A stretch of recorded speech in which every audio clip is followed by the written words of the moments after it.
I, excuse me, have a cough drop in my mouth, which actually takes me back to my teenage years. And even earlier, I used to get sick so often.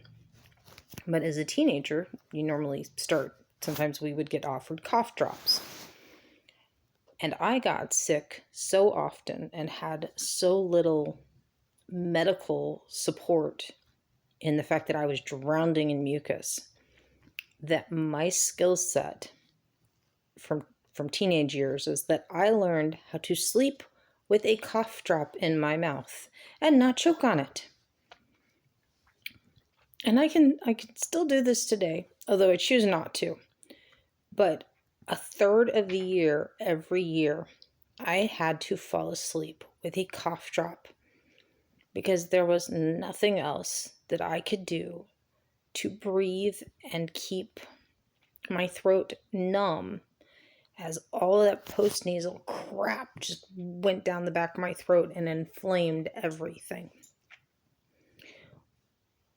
Which takes me back even further when I was about 9 years old, sitting on a bridge. And on those long expanse of bridges, when you're sitting in traffic and they swing back and forth, my little brother was screaming in the seat next to me. And my biological mom said, give him a mint. Now, these were the mints that were square. I know not to give a toddler a mint, and I refused. And I got hit for it. So I gave him the mint, and I waited. And I didn't have to wait long before he was choking on it.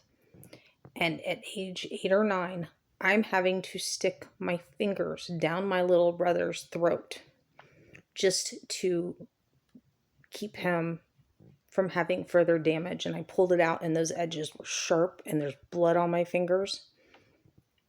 And she didn't even seek medical attention for him. But because I stuck my fingers down my little brother's throat, flash forward to when I had my first kid, I was a little bit more confident than I should have been sticking my fingers down my first child's throat at 4 weeks old. And that's a completely different story that deserves its own video. But it's amazing how all of those things can be connected and just keep your PTSD in a constant state of messy.